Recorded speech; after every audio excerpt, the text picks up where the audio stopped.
Bismillahirrahmanirrahim. Alhamdulillahi rabbil alamin wal 'aqibatu lil muttaqin fala 'udwana illa 'alal zalimin. Asyhadu an la ilaha illallah wahdahu la syarikalah, lahul mulk wa lahul hamdu yuhyi wa yumiitu wa huwa 'ala kulli syai'in qadir.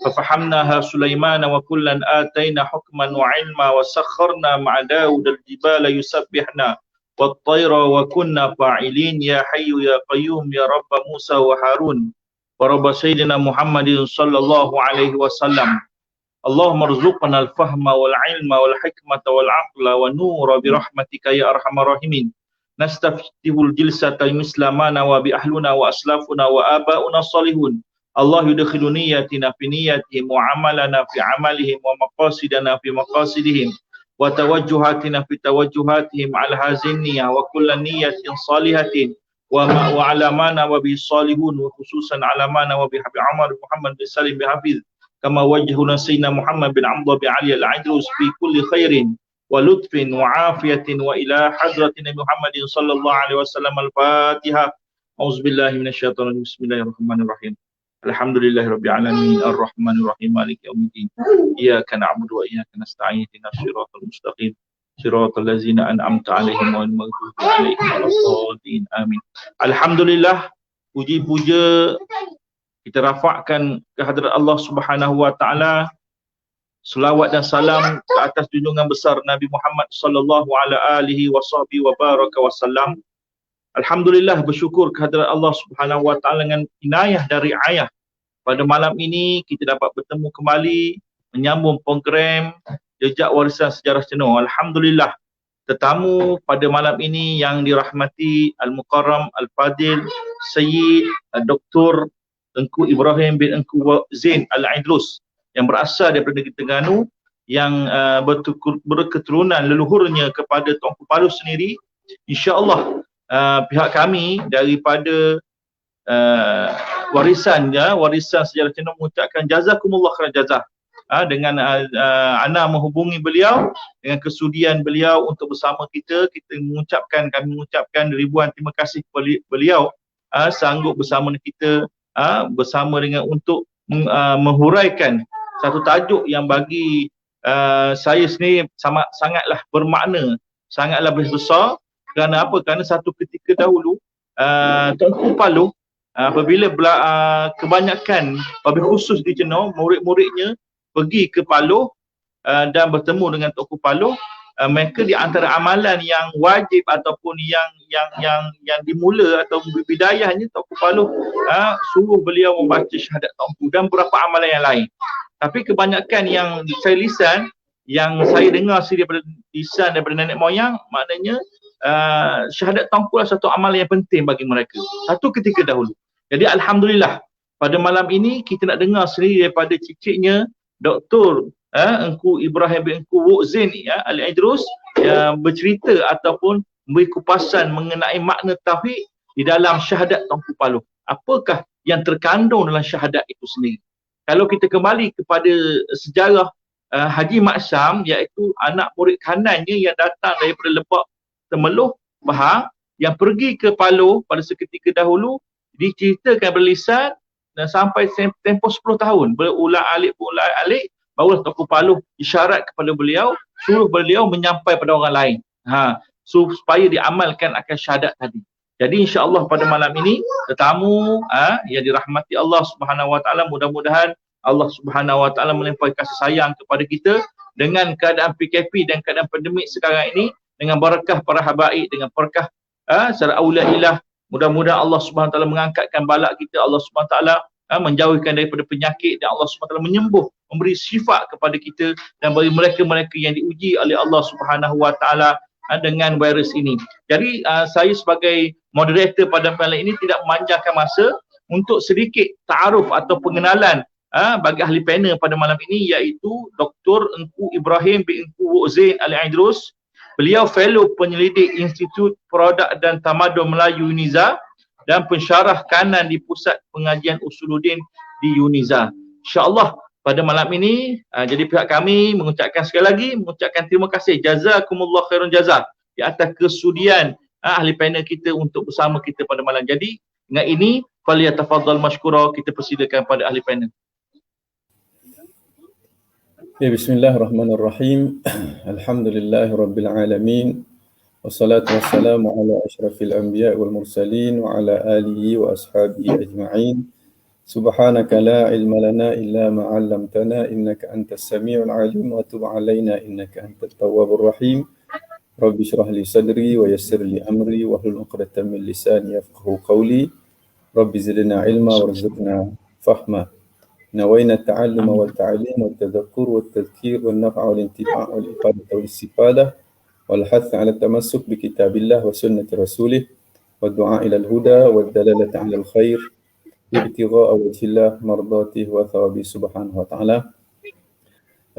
Yang terima kasih kepada moderator kita, Ustaz Al-Fadil Al-Ustaz Barakatullah Muhammad Bahari, hafizahullah wa ra'ah, kepada para asatizah, kepada sidang ataupun kepada penonton ataupun sidang pendengar sekalian.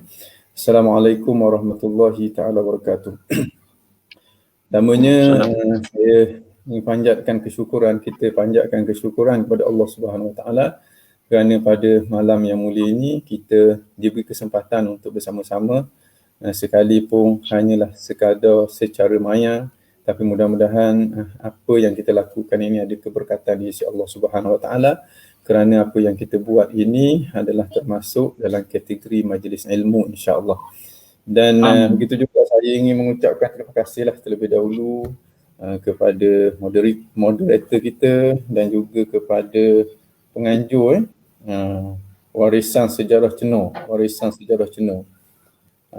Jadi alhamdulillah, malam ini insya-Allah kita bersama-sama untuk nak mengupas ataupun untuk nak berkongsi maklumat lah, bukan mengupas macam mana pun, makna berkongsi maklumat tentang makna tauhid dalam amalan syahadat Tuku.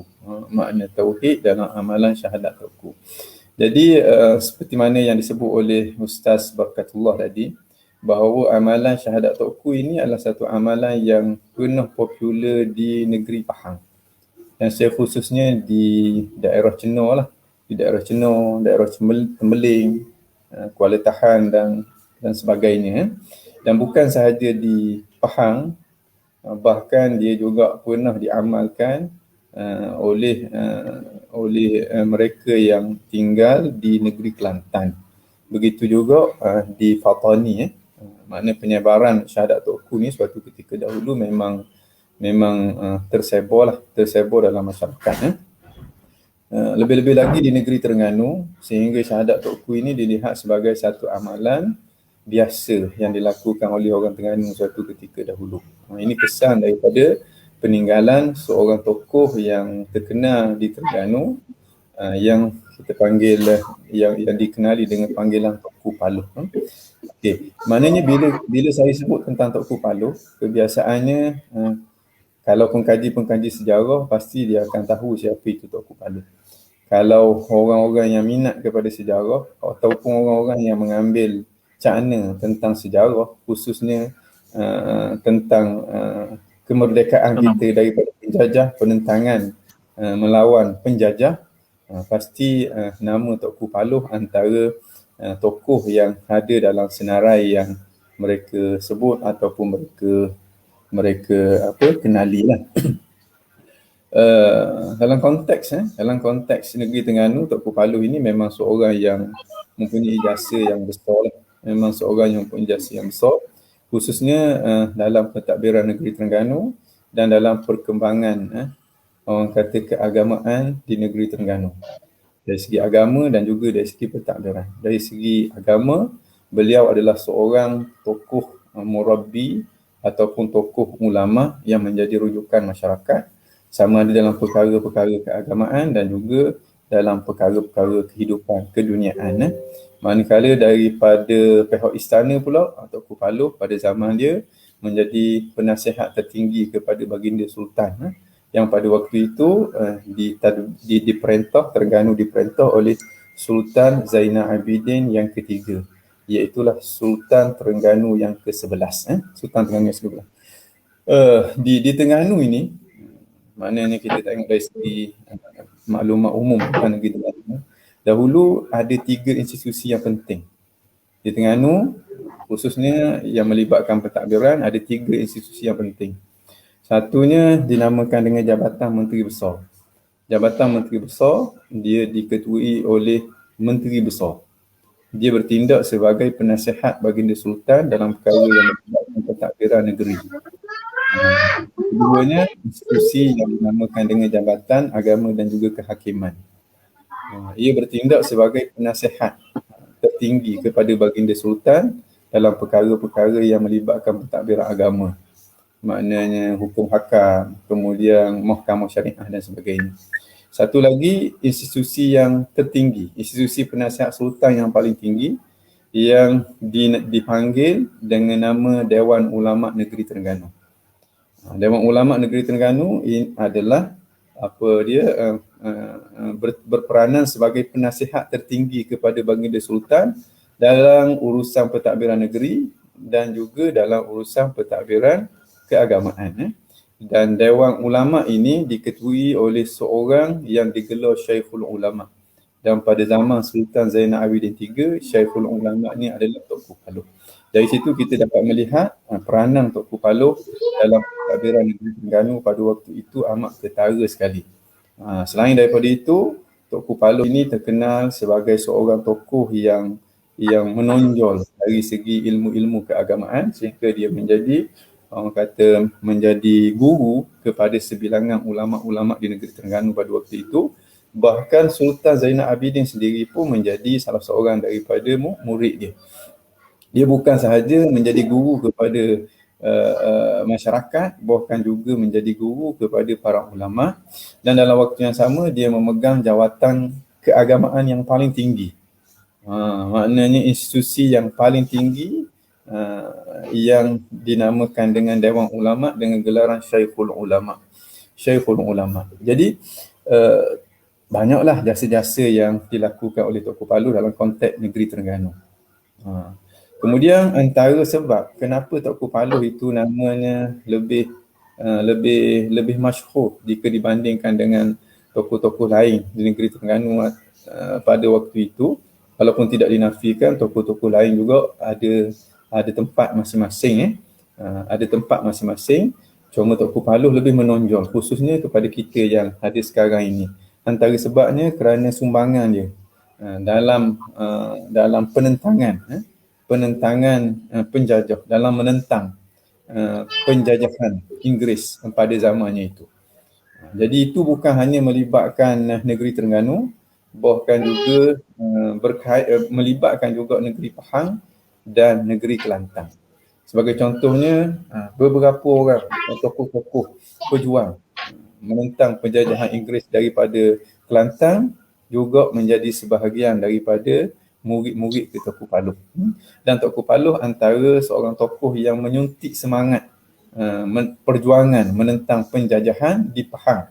Begitu juga di negeri Kelantan. Secara tak langsung, bila disebut tentang Tok Paloh, ia akan dikaitkan dengan sejarah perjuangan bangsa kita. Bila sejarah perjuangan bangsa kita, dia bukan hanya melibatkan kepada negeri Terengganu, bahkan dia melibatkan negeri-negeri di tanah Melayu. Jadi kerana itulah nama Tok Paloh ini cukup terkenal. Kita kata boleh dikatakan di seluruh tanah Melayu ini, semenanjung tanah Melayu ini, antara nama yang terkenalnya adalah nama Tok Paloh. Okey, kita berbalik kepada syahadat Tok. Syahadat Tok, yang syahadat ni kita panggil penyaksian. Sebenarnya penyaksian terhadap 2 kalimah syahadat. Penyaksian terhadap 2 kalimah syahadat.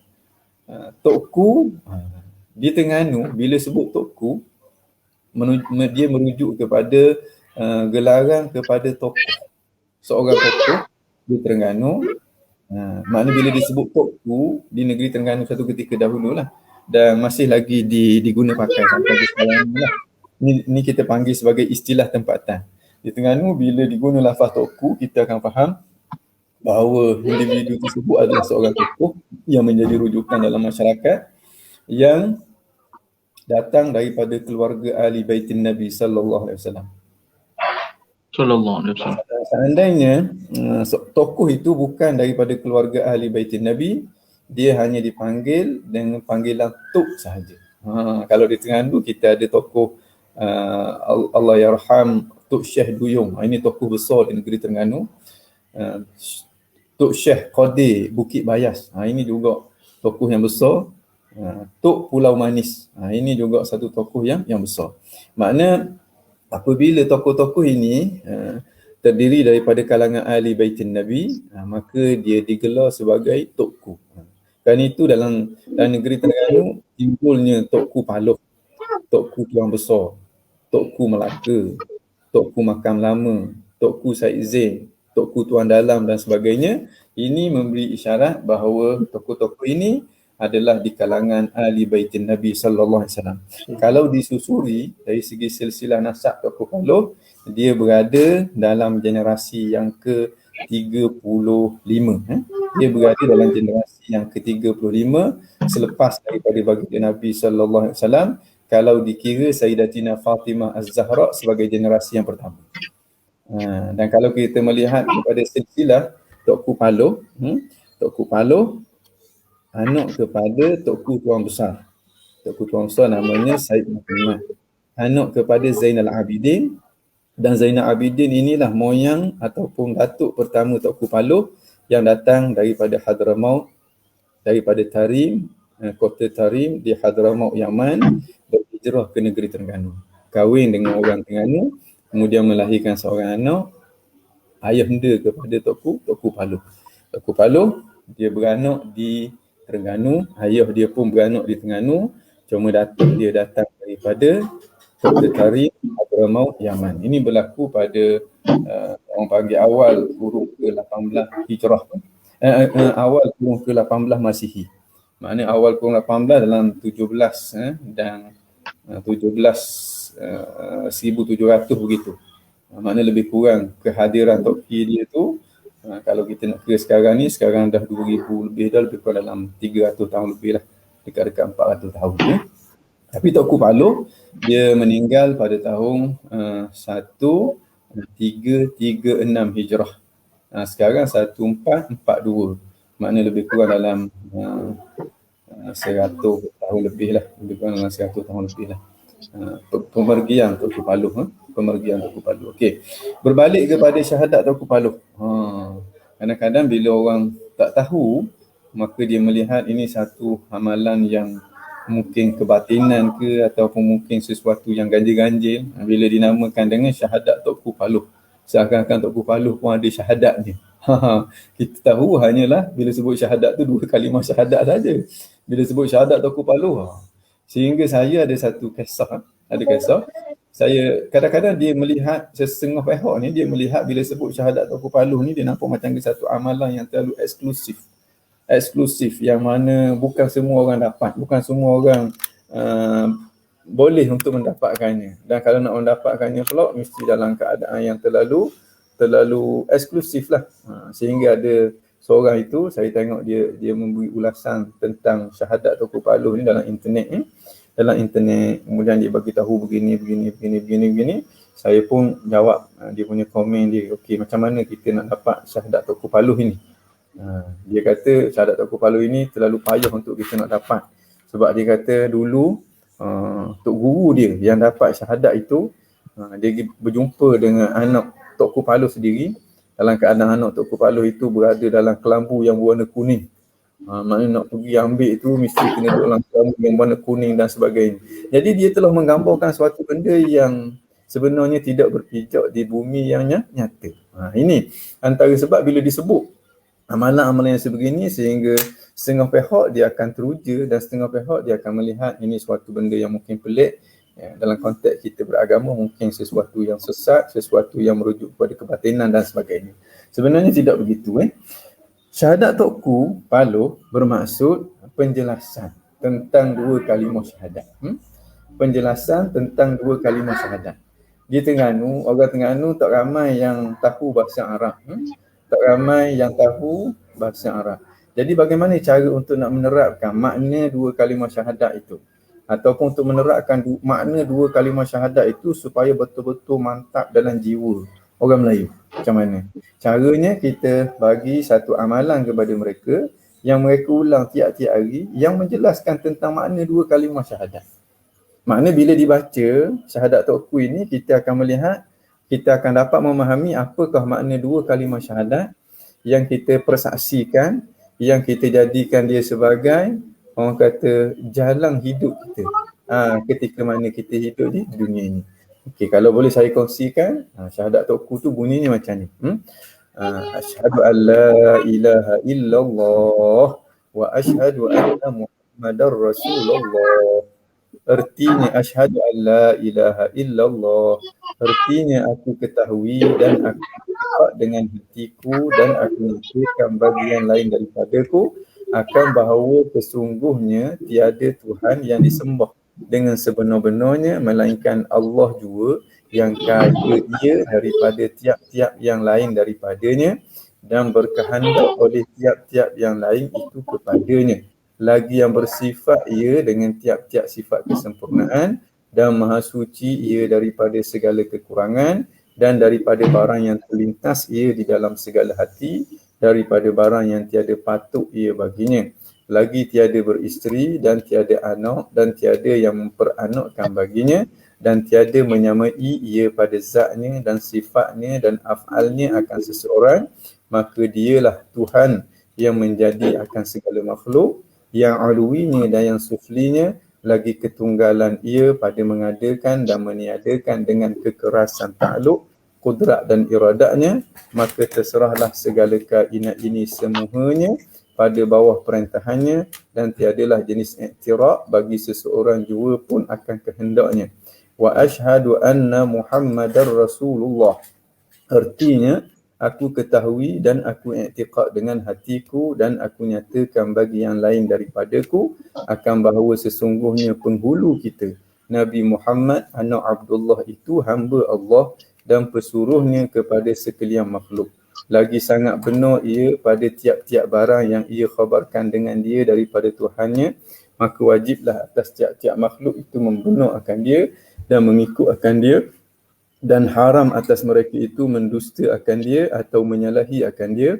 Maka barang siapa yang mendusta ia akan dia, maka orang itu zalim ia lagi kafir ia, dan barang siapa yang menyalahi ia akan dia, maka orang itu derhaka ia lagi binasa ia.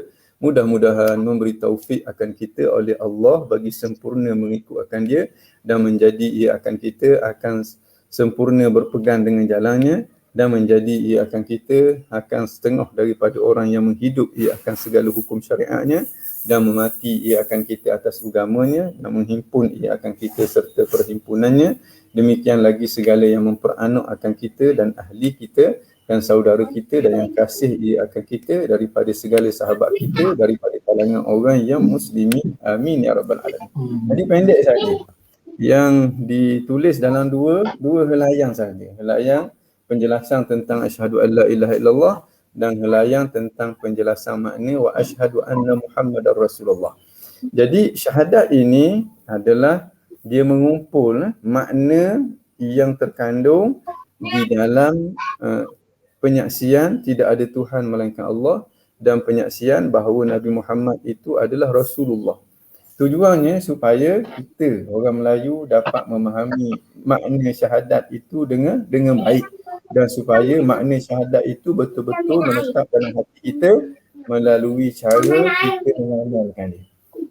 Jadi dulu dia diamalkan, setiap hari ada waktu diamalkan dengan makna sama ada amalan secara perseorangan khususnya lepas pada sembahyang subuh ataupun diamalkan secara berjemaah. Tujuannya tak lain tak bukan ialah untuk nak menerapkan akidah Islam itu supaya ia berkukuh mantap di dalam jiwa kita, tak lebih daripada itu.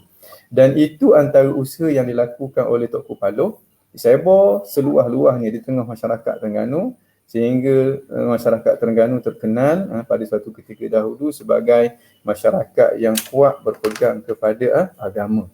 Dan ini diiktiraf oleh orang barat antaranya Hugh Clifford yang datang ke negeri Terengganu khususnya pada tahun 1895 begitu datang ke Terengganu, dan dia menjelaskan tak ada negeri lain yang dia jumpa rakyatnya cukup ta'assub dengan agama dia selain lebih daripada rakyat di negeri Terengganu. Ini kesan daripada pengamalan. Antaranya juga lah selain daripada orang kata selain daripada peranan-peranan yang dimainkan oleh ulama-ulama Rabbani yang ada di Terengganu, antaranya juga adalah kesan daripada amalan syahadat Toku ini. Dan amalan syahadat Toku ini diamalkan di masjid-masjid, di surau-surau, di rumah-rumah secara individu. Bahkan saya difahamkan pada zaman sebelum merdeka, syahadat Toku ini dibaca secara beramai-ramai dalam perhimpunan di sekolah-sekolah Arab, himpunan mingguan di sekolah-sekolah Arab di negeri Terengganu. Maknanya dibaca kalau kita sekarang ni, assembly kita mingguan kita tu, kita akan menyanyi ramai-ramai lagu Negaraku.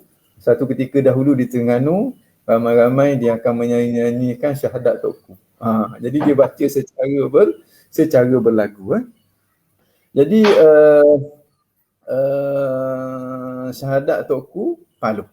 Dia dipanggil syahadat Toku Paluh sebab kerana Toku Paluh antara individu yang mempopularkan amalan ini. Sehingga amalan ini tersebar ke seluruh daerah di negeri Terengganu. Ini sebenarnya merujuk kepada ketokohan Toku Paluh itu. Amalan ini diamalkan di negeri Terengganu hingga sampai sekarang pun ada satu tempat di Terengganu dia tak tahu bahawa apa yang diamalkan itu adalah syahadat Toku. Tetapi dia diamalkan secara turun-temurun. Setiap kali malam Isnin, kalau tak silap saya, setiap kali malam Isnin, lepas sembahyang solat maghrib, dia baca ramai-ramai. Artinya aku ketahui. Jadi anak-anak muda ni tak tahu apakah itu amalan. Kamu diwarisi daripada generasi yang terdahulu, yang sebenarnya itu adalah syahadat Toku, yang secara tak langsung memperlihatkan tentang betapa amalan ini sudah diterima meluas oleh rakyat negeri Terengganu suatu ketika dahulu. Tapi sekarang dah tak ada dah. Walaupun tak ada jugalah satu dua tempat yang dihidupkan semula oleh mereka yang tahu tentang syahadat Toku. Mereka cuba untuk nak menghidupkan amalan itu dalam masyarakat. Jadi syahadat Toku Paluh ini sebenarnya syahadat itu bukan disusung oleh Toku Paluh. Syahadat itu bukan orang kata susunan Toku Paluh, tapi dimasyhurkan oleh Toku Paluh. Kerana itu syahadat itu dinisbahkan kepada Toku Paluh. Sebenarnya syahadat itu disusun ataupun diadakan oleh ayah Toku Paluh. Yang sebelum daripada Toku Paluh, ialah Syekhul Ulama di negeri Terengganu. Dia ialah yang diberi tugas untuk mengetuai Dewan Ulama Negeri Terengganu yang pertama. Ini berlaku pada zaman Baginda Omar yang menjadi Sultan Terengganu yang ke-9. Memerintah negeri Terengganu pada tahun 1839 hingga 1876. Jadi pada waktu itu dialah yang mengasaskan 3 institusi yang saya bagi tahu tadi. Dan Syekhul Ulama pertama di negeri Terengganu, itulah dia ayah kepada Toku Paluh yang dipanggil dengan gelaran Toku Tuan Besar. Nama dia sebenarnya ialah Sayyid Muhammad bin Zainal Abidin Al-Aidarus. Ayah dia lah yang datang daripada kota Tarim di Yaman Selatan, berhijrah ke negeri Terengganu. Dan sebenarnya syahadat Toku yang disusung oleh Toku Tuan Besar ini pun bukan Toku Tuan Besar yang menyusungnya. Bukan Toku Tuan Besar hanya menterjemahkan syahadah itu, penjelasan ringkas tentang syahadah itu daripada karya Tok Guru dia yang bernama Al-Imam Al-Habib Abdullah bin Umar bin Yahya.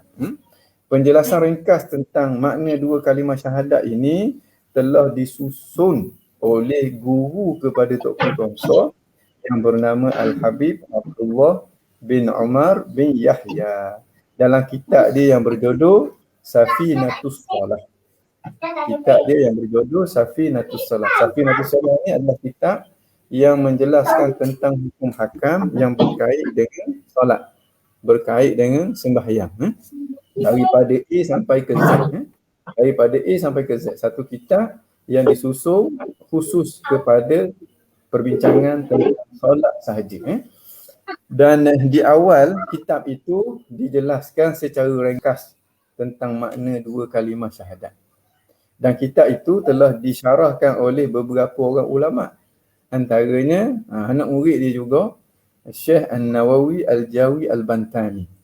Dalam kitabnya yang berjudul Sulamul Munajat bi Syarhi Safinatis Salah.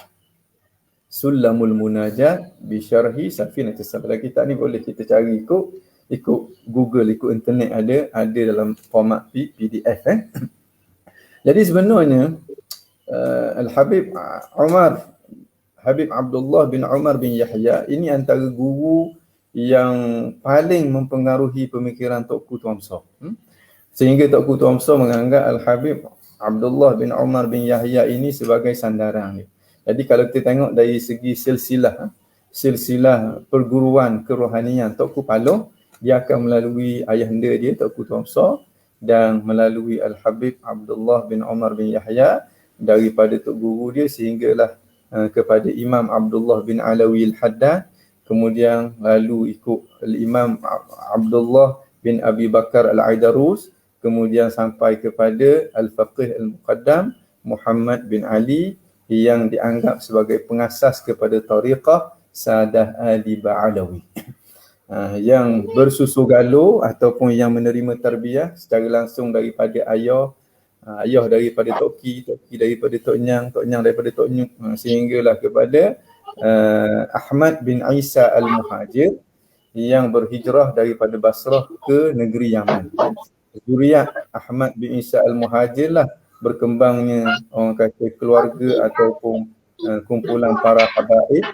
Kemudian daripada Yaman itu berkembang ke seluruh dunia Islam untuk melaksanakan misi dakwah baginda Nabi sallallahu alaihi wasallam.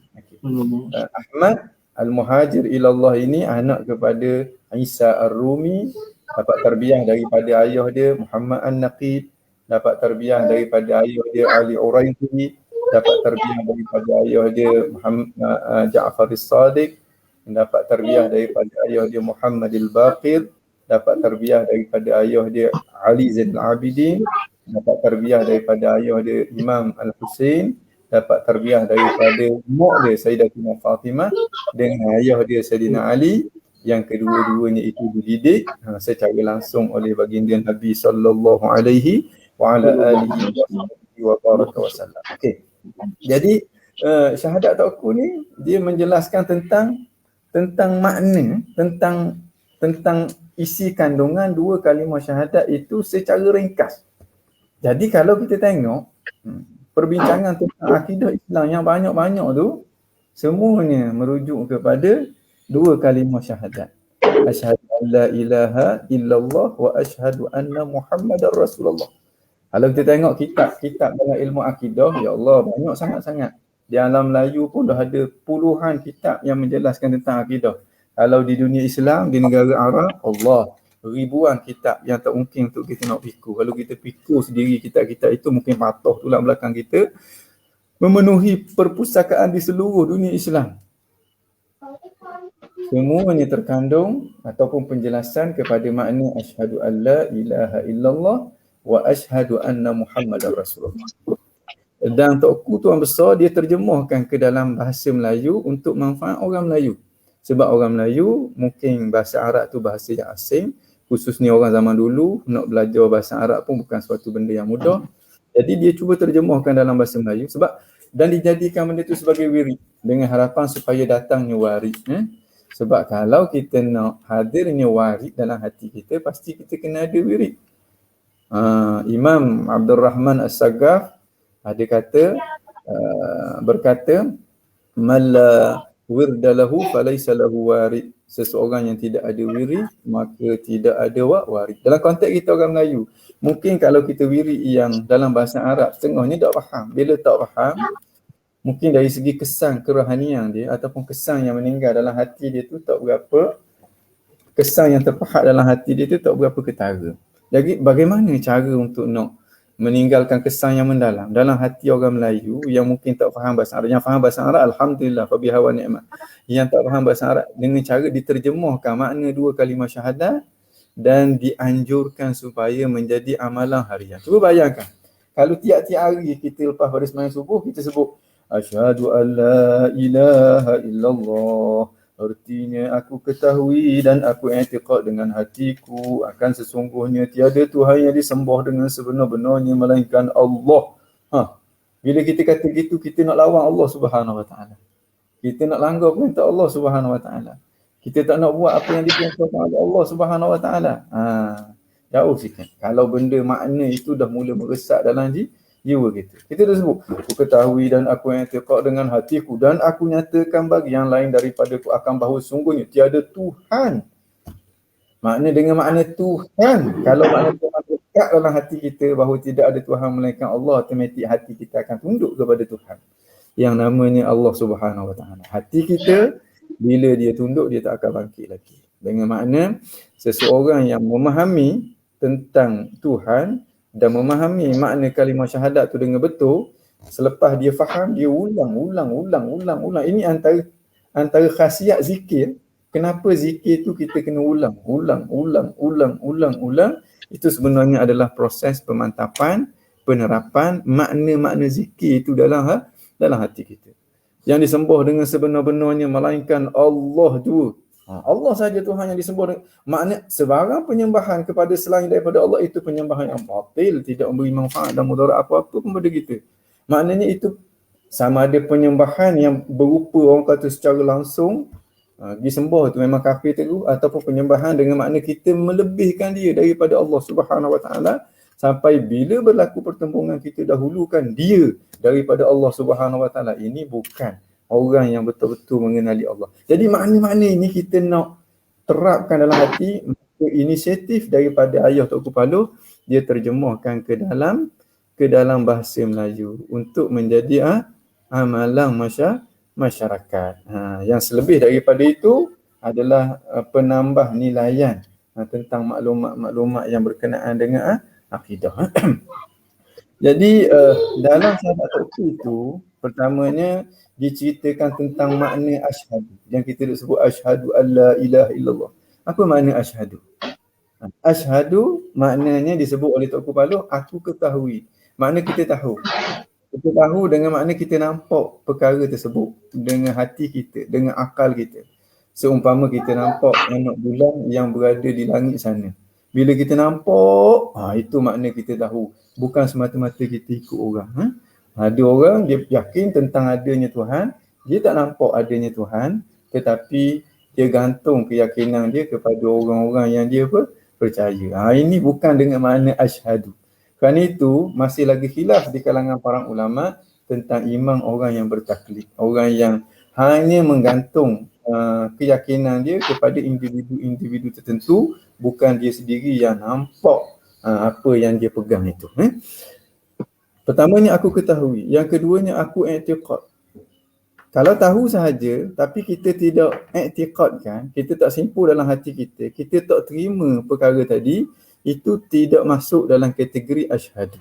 Bahkan tak masuk dalam kategori beriman pun lagi.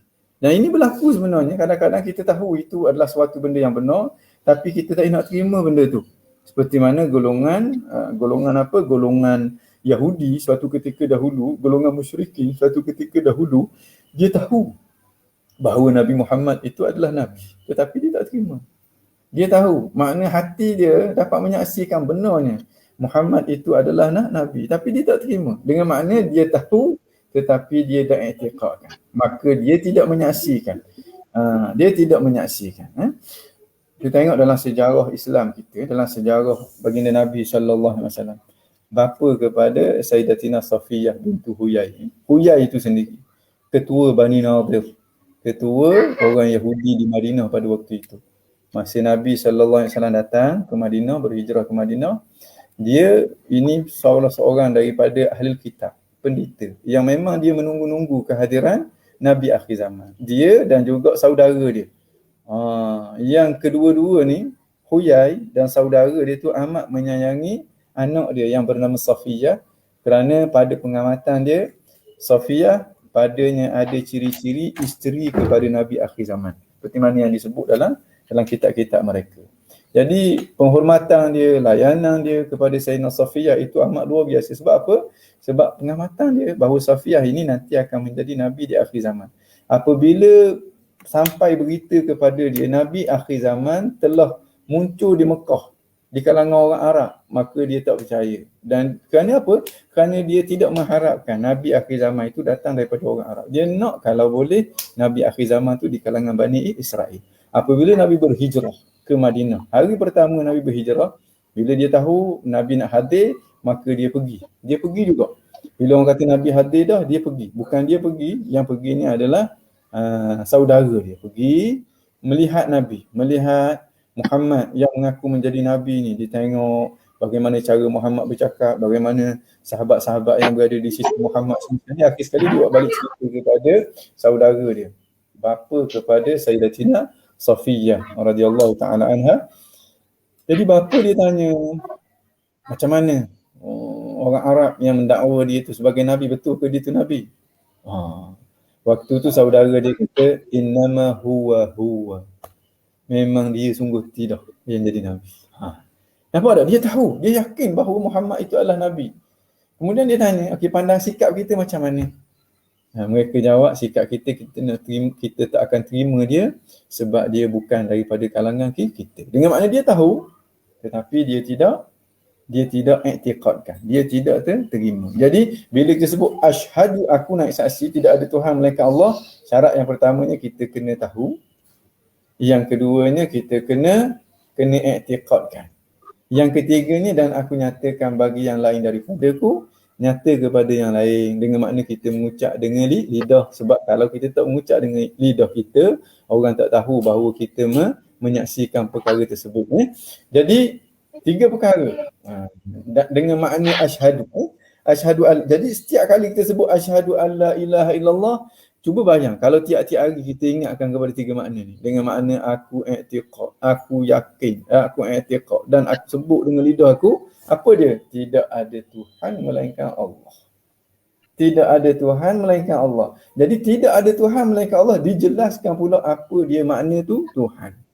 Supaya kita dapat benar-benar dapat menyaksikan ketuhanan itu ataupun Tuhan itu hanya Allah Subhanahu wa ta'ala. Dengan hatiku dan aku nyatakan bagi yang lain akan bahawa sungguhnya tiada Tuhan yang disembah dengan sebenar-benar melainkan Allah jua yang kaya. Ini sifat ketuhanan. Allah Tuhan yang kaya daripada yang lain dan semua yang lain itu memerlukan kepada dia. Kaya dia daripada yang lain, semua yang lain memerlukan kepada dia. Ini kita namakan dia sebagai makna ketuhanan. Sesuatu yang namanya Tuhan mesti setiap dia tidak perlu kepada yang lain dan semua yang lain itu memerlukan kepada dia. Okey, kalaulah dia juga perlukan kepada yang lain, automatik dia bukan Tuhan. Kalaulah yang lain ada tidak memerlukan kepada dia, automatik dia bukan Tuhan. Sebab bila sebut Tuhan, mesti bersifat dengan sifat-sifat ketuhanan. Sifat ketuhanan dijelaskan di sini, yang tidak memerlukan kepada yang lain dan semua yang lain itu memerlukan kepada dia. Kemudian dinyatakan tentang sifat-sifat Allah Subhanahu Wa Taala yang tidak sama dengan yang lain, yang semua yang lain memerlukan kepada dia, yang tidak terlintas dalam akal fikiran kita, tidak beristeri, tidak anak, tidak ada yang menjadikan dia, dan tidak beristeri, tidak beranak, dan tiada yang memperanakkan dia, dan tidak ada sama dengan yang lain, tiada menyamai ia pada zatnya, pada sifatnya, pada af'alnya. Zat dia, tidak ada zat lain yang sama dengan zat dia. Sifat, tidak ada sifat yang lain yang sama dengan sifat dia. Perbuatan, tidak ada perbuatan yang lain yang sama dengan perbuatan dia. Itulah, dialah Tuhan yang menjadi akan segala makhluk, yang tidak ada satu makhluk pun sekecil-kecilnya ataupun sebesar-besarnya melainkan ia dijadikan oleh Allah. Dia diciptakan oleh Allah, dia ditentukan oleh Allah, dia diadakan oleh Allah Subhanahu Wa Taala, dan kita satu detik pun kita tak terlepas daripada urus tarbiyah Allah Subhanahu. Cuba tengok bagaimana orang kata syahadat ini menjelaskan tentang makna ketuhanan dan menjelaskan tentang bahawa kita ini sepanjang waktu kita bergantung kepada Allah Subhanahu Wa Taala. Jadi makna-makna ini kalau kita hayati, kemudian kita hayati lagi, kita ulang, dia akan meninggalkan satu makna yang cukup mendalam tentang Tuhan dan tentang Allah Subhanahu Wa Taala sahajalah tu Tuhan. Kemudian diikuti dengan penjelasan makna kalimah tauhid yang kedua, wa asyhadu anna Muhammadar Rasulullah. Okey, saya rasa setakat tu untuk ni. Kalau ada apa-apa lagi. Okey, Dr. Engku, alhamdulillah begitu penjelasan yang begitu tuntas dan jelas. Masya-Allah, barakallahu fik, barakallahu fik.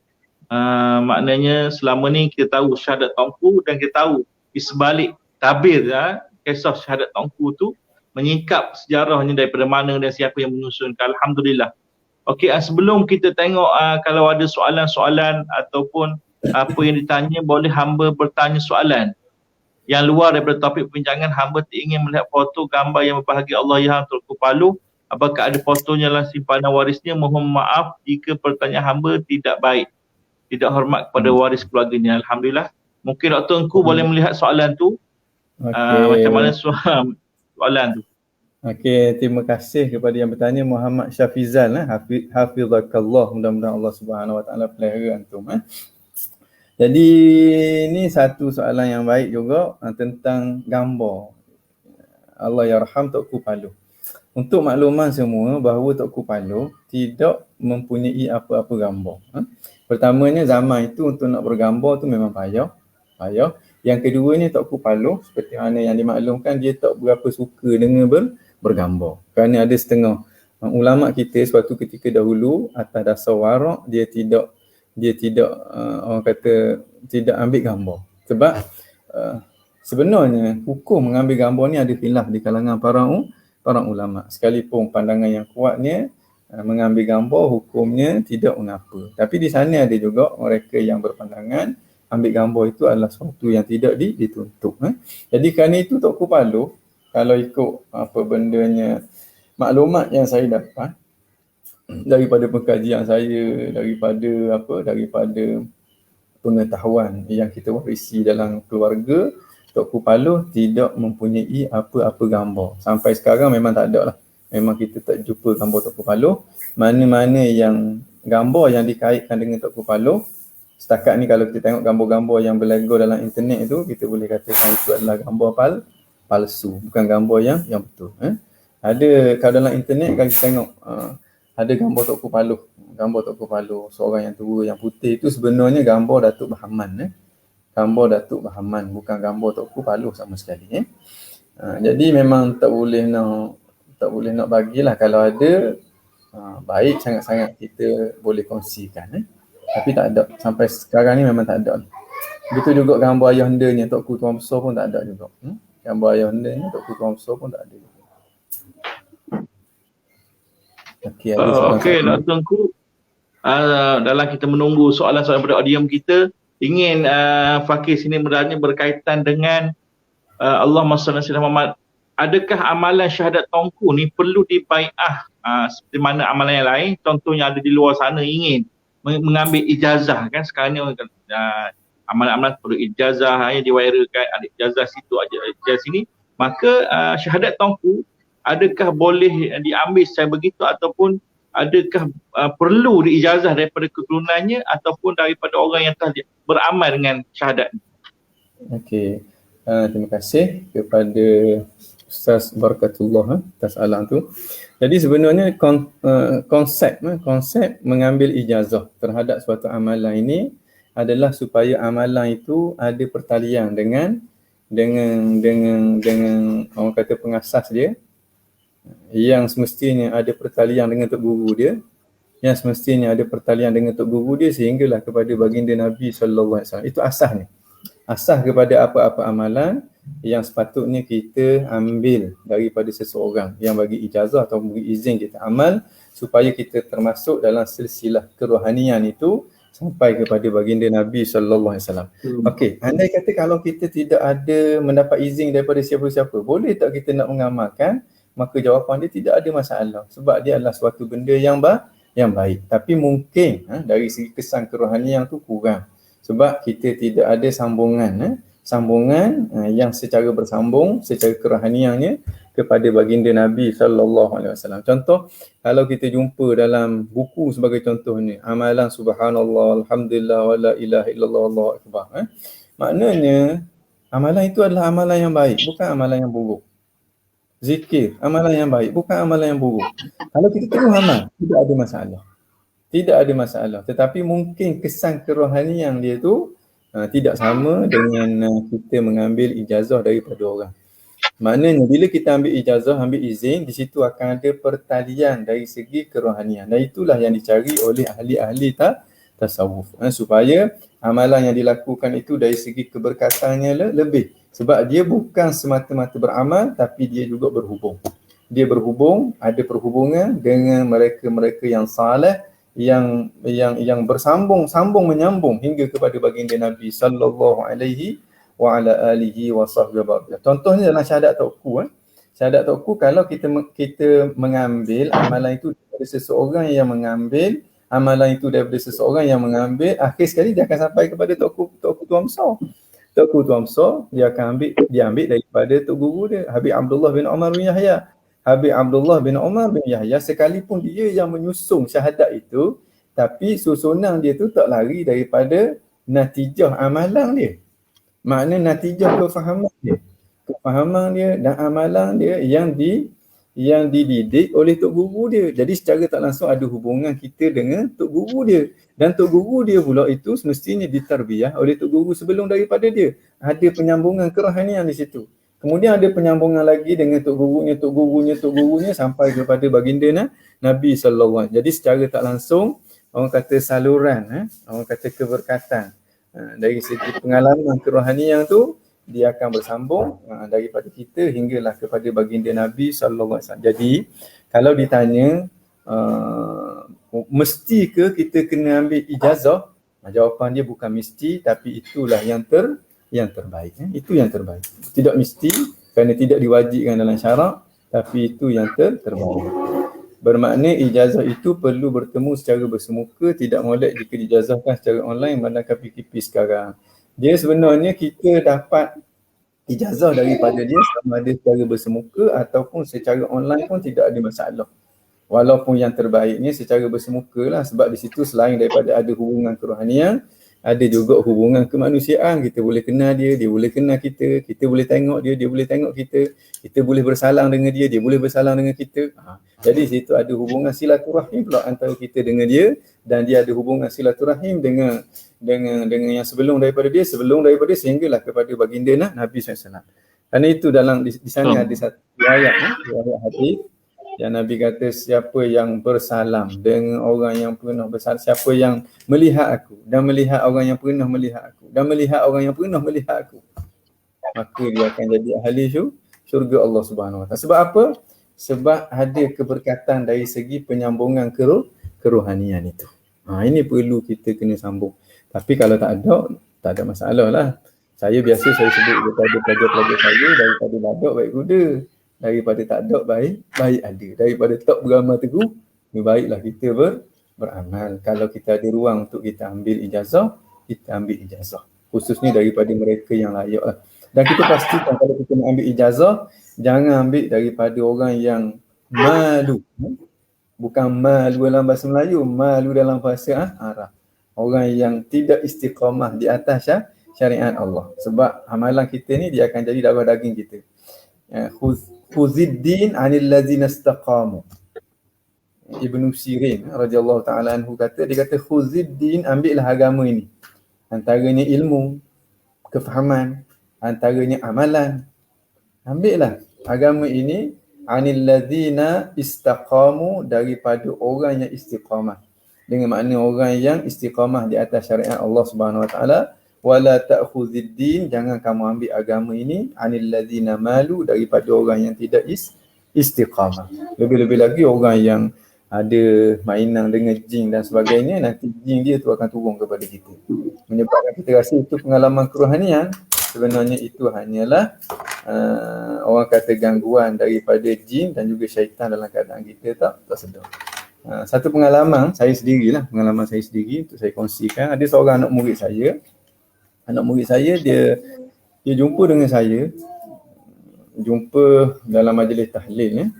Kemudian dia bagi tahu kepada saya lepas pada tu, anak murid apa sangat, dan saya pernah mengajar begitulah, mengajar kitab, bukan kata anak murid tarbiyah ke apa-apa, tidaklah. Saya ni tidak Tidak ada apa-apa sebenarnya. Jadi mungkin dia percaya kepada kita, dia bagi tahu, dia kata, Ustaz, saya sekarang ni ada satu pengalaman Ustaz, yang saya rasa adalah satu kelebihan lah yang Allah Subhanahu Wa Taala kurniakan kepada saya. Kata kelebihan macam mana? Kelebihannya saya boleh tahu apa penyakit orang, dan saya boleh tahu apa obat dia, bagaimana cara nak merawat. Kata, awak tahu macam mana? Dia kata, seakan-akan macam ada sesuatu bagi tahu dalam benak fikiran saya. Bila saya tengok dia, saya boleh tahu, oh dia ada penyakit kecil manis ataupun dia ada penyakit darah tinggi. Rawatan dia begini. Oh, dia ni ada gangguan daripada jin. Rawatan dia begini. Jadi dia kata ramai dah orang yang sembuh kerana saya. Dia seorang lawyer, seorang peguam. Saya kata, awak ada amal apa-apa ke? Dia kata, ya Ustaz, selepas saya mengamalkan Ratibul Haddad. Ratibul Haddad ni antara amalan Tokku Palu dia. Ratibul Haddad antara amalan Tokku Palu. Ambil daripada ayah dia Tokku Kamsor, yang ambil daripada Tok Guru dia Al-Habib Abdullah bin Umar bin Yahya juga. Kata dah awak amal tu, lepas saya amal beberapa bulan, tiba-tiba saya diberi oleh Allah Subhanahu Wa Taala kelebihan itu. Dan dia kata dia boleh tahu orang ni buat apa pagi tadi, pergi ke mana dan sebagainya. Lepas tu saya kata cuba tengok saya. Macam mana diri saya ni, cuba tengok, cuba scan, mana boleh scan lah. Dia pun kejam mata. Lepas pada dia kejam mata tu, tangan dia bergerak macam ke luar kawalan lah. Kemudian tangan dia letak atas dada dia. Kemudian dia celak mata dia bagi tahu, tadi Ustaz begini. 100% betul. 100% betul. Oh, kata power ni. Lepas tu saya tanya dia, tadi masa awak bertafakur itu, tangan awak bergerak. Itu sebab apa tu? Dia kata itu memang dia jadi sendiri. Kata, awak boleh kawal tak? Saya tak boleh kawal pada waktu tu. Dia jadi sendiri, tutup tangan, kemudian kita akan nampak. Saya tanya dia, siapa yang menggerakkan tangan awak? Kalau jadi sendiri, nak kata awak memang bukan awak lah. Memang ada something lain lah. Memang ada sesuatu benda yang lain lah. Siapa yang gerakkan? Dia kata, saya pun tak tahu. Dia kata yang menggerak ni dua je. Kalau yang gaib ni, imma jin wa imma malaikat. Dua tu je. Imma jin wa imma malaikat. Malaikat, dia tak gerak saja-saja gitu. Sebab gerak tangan begitu tu tidak ada faedah apa pun. Malaikat dia tak buat kerja yang tak ada faedah begitu. Jadi siapa yang menggerakkan awak tu? Tak lain tak bukan, itulah dia. Yang namanya jin ataupun syaitan. Dia kata, Allah, paruk sangat dia kata gitu. Saya kata, okey. Itu dia nak bagi isyarat kepada awak. Awak dalam keadaan gagah lagi, dia telah menguasai awak. Apatah lagi dalam keadaan awak letih, awak lemah ketika mana nak berhadapan dengan kematian. Makna masa kita gagah tu, dia dah menguasai kita. Cuba bayangkan masa kita serba-serbi lemah. Masa kita nak mati tu, pendengaran kita lemah, penglihatan kita kabur, hati kita tak kuat, maknanya tubuh kita dah urat belaka dah. Dia nak biarkan kita begitu ke pada waktu tu? Kalau masa kita mempunyai kekuatan itu pun dia dah menguasai kita, apatah lagi masa kita tidak ada kekuatan. Saya tanya dia, okey, amalan yang awak amal itu amalan yang baik. Amalan Ratibul Haddad yang disusun oleh Al-Habib Abdullah bin Alawi Al-Haddad. Cuma masalahnya awak ambil daripada siapa? Dia kata saya ambil daripada orang bergiam. Orang ni, yang tanya dia, orang ni orang warak ke tidak? Dia kata nak kata warak ke tidak lah. Semayang dia jaga ke tidak? Semayang dia tak jaga macam mana juga. Okey, perwatakan di mana? Dia ni seorang bomoh. Seorang yang jampi-jampi. Seorang yang kita kata yang dia berinteraksi dengan jin dan sebagainya. Dia kata maka itu menunjukkan bahawa yang ada pada awak itu bukan satu kelebihan. Itu adalah satu penyakit yang sepatutnya awak kena berobat sebelum daripada awak berada dalam keadaan lemah untuk berhadapan dengan kematian. Maka dia pergilah berobat lepas pada tu dengan perawat-perawat Islam ni, perawat-perawat dalam rawatan Islam ni untuk nak buang apa yang ada pada dia tu dah mungkin sebati dah. Maknanya kita punya prinsip amalan yang baik mesti kita ambil daripada orang yang baik. Khuziddin anil ladzina istaqamu, ambillah agama ini daripada orang yang istiqamah.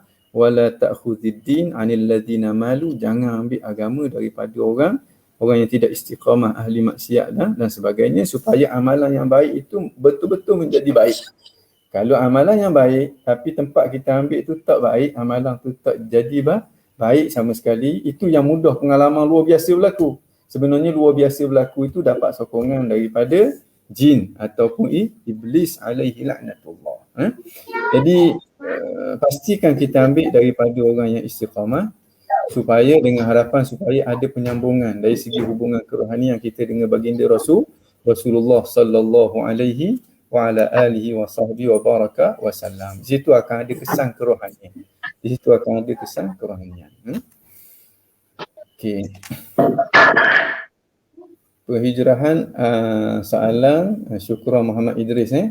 Maaf Dr. Engku, penghijrahan ayah kepada Tokku Tuan Besar dari Tarim ke Terengganu sekitar tahun berapa? Terima kasih. Penghijrahan ini berlaku pada awal kurung ke-18. Pada abad pertama kurung ke-18 Hijrah. 1700 sebelum sampai 1710. 1700 nanti dulu. Tokku Tuan Besar beranak pada tahun 1795. Jadi ayah dia datang sebelum daripada tu. Tokku Tuan Besar beranak 1795. Tokku Tuan Besar anak sulung dan anak bongsu kepada ayah dia. Ayah dia mari ke Terengganu, kemudian duduk di Terengganu sekejap, kahwin dengan orang Terengganu, kemudian dia pergi ke Indonesia. Masa dia berada di sana, dia meninggal di sana. Dan jenazah dia dikebumikan di perkuburan Kendal di Semarang. Jadi dengan makna dia mari itu dalam tempoh yang mungkin setahun ataupun 2 tahun ataupun 3 tahun sebelum daripada kelahiran Tokku Tuan Besar. Tokku Tuan Besar lahir 1795 Hijrah. Itu kalau kita tengok dalam konteks 1795 Hijrah tu, kalau kita tengok apa bendanya zaman tu, zaman Sultan Zainal Abidin I. Zaman baginda almarhum Sultan Zainal Abidin I. Dengan makna sultan pertama yang memerintah negeri Terengganu. Dalam tempoh itulah datangnya ayahanda kepada Tokku Tuan Besar, berkahwin dengan anak Tokku Makan Lama, dan ketika mana Tokku Tuan Besar duduk dalam kandungan mak dia, ayah dia pergi, ada kata pergi berdakwah ke Indonesia, ada kata pergi untuk berniaga. Yang jelas ni dia pergi ke Indonesia dan sampai di Semarang, di Kendal dia meninggal di sana dan dikuburkan di sana, dikebumikan di sana.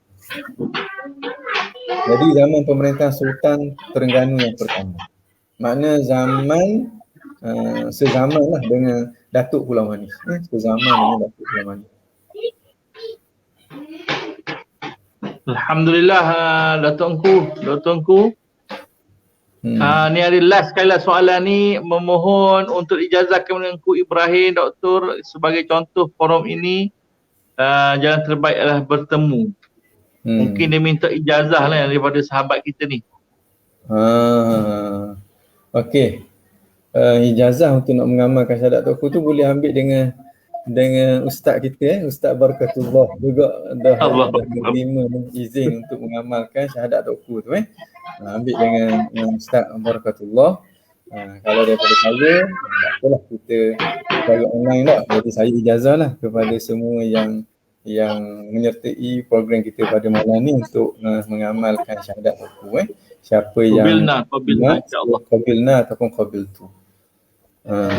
Walaupun saya sebenarnya tak layak untuk bagi ijazah, tapi orang minta, bila orang minta tu rotang pun jadilah. Makna orang kata kalau tak ada tali pun rotang pun jadilah. Masuk dalam kategori daripada badak baik kuda, daripada tak ada baik ada. Maknanya daripada badak baik kuda, daripada tak ada baik ada. Jadi saya ijazah lah semua sekali. Mudah-mudahan ada keberkatan daripada amalan tu. Dan kalau sebaik-baiknya jumpa juga dengan Ustaz Ustaz Barakatullah, ambil secara bersemuka dengan Ustaz, itu lagi baiklah, lagi baik. Dr. Engku, kita ni dah berada di hujung program.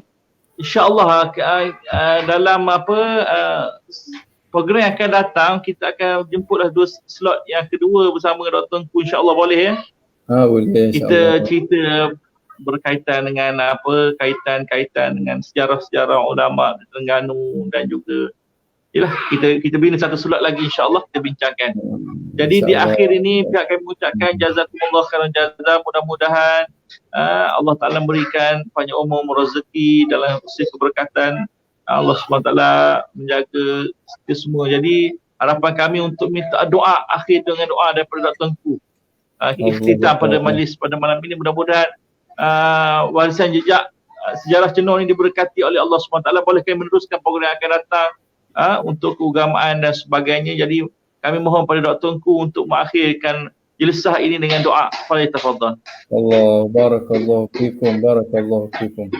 Bismillahirrahmanirrahim. Alhamdulillah rabbil alamin, wassalatu wassalamu ala asyrafil anbiya'i wal mursalin wa ala alihi wa ashabihi ajma'in.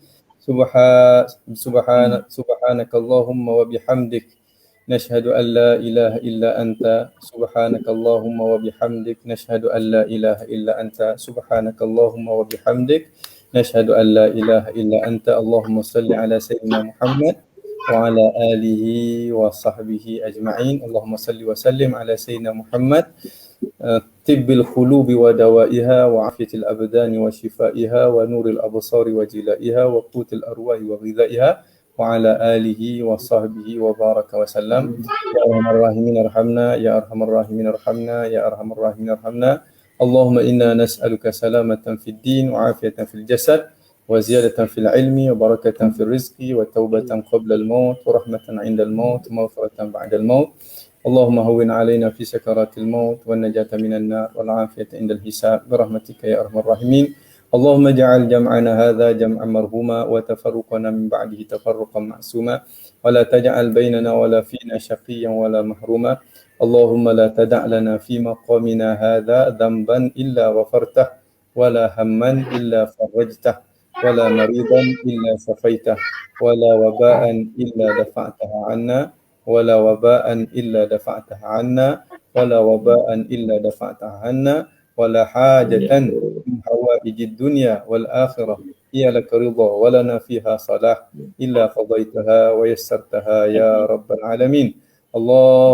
اللهم إنا نسألك بحق الفاتحة المعظمة والسبع المثاني أن تفتح لنا بكل خير وأن تجعلنا من أهل الخير وأن تعاملنا يا مولانا معاملتك لأهل الخير وأن تحفظنا في ديننا وأنفسنا وأولادنا وأحبابنا وجيراننا من كل مهنة وفتنة وبؤس وضير إنك ولي كل خير ومتفضل بكل خير ومعطي لكل خير يا أرحم الراحمين. صلى الله على سيدنا محمد وعلى آله وصحبه وسلم. Alhamdulillahirabbil alamin. Taqabbalallahu minkum.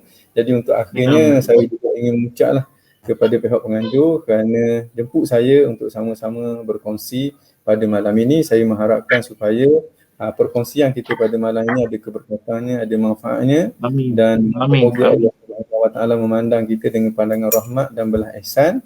Dengan ada majlis-majlis yang seperti ini, kita mengharapkan supaya Allah SWT pandang kita. Amin. Dan Allah SWT angkat segala musibah bala yang menimpa kita, antaranya wabak coronavirus yang sekarang ini semakin teruk ni. Jadi kita mengharapkan supaya Allah Subhanahu Wa Taala selesaikan masalah kita. Amin ya rabbal alamin. Amin. Sebab tidak ada orang yang tidak ada sesuatu yang boleh menyelesaikan masalah kita kecuali Allah, yang tidak ada Tuhan melainkan Allah Subhanahu wa taala.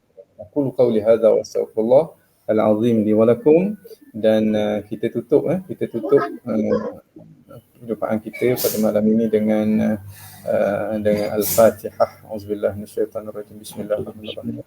Alhamdulillahirabbil alamin arrahmanir rahim maliki yaumiddin iyyaka na'budu wa iyyaka nasta'in ihdinas siratal mustaqim siratal ladzina an'amta 'alaihim ghairil maghdubi 'alaihim waladdallin. Amin amin ya rabbal alamin. Saya semoga majlis kepada tuan moderator kita. Falyatafadhal. Terima kasih, jazakumullah khairan jazaa pihak-pihak kami. Jadi kita akhirlah. Assalamualaikum warahmatullahi taala wabarakatuh. Waalaikumsalam warahmatullahi wabarakatuh.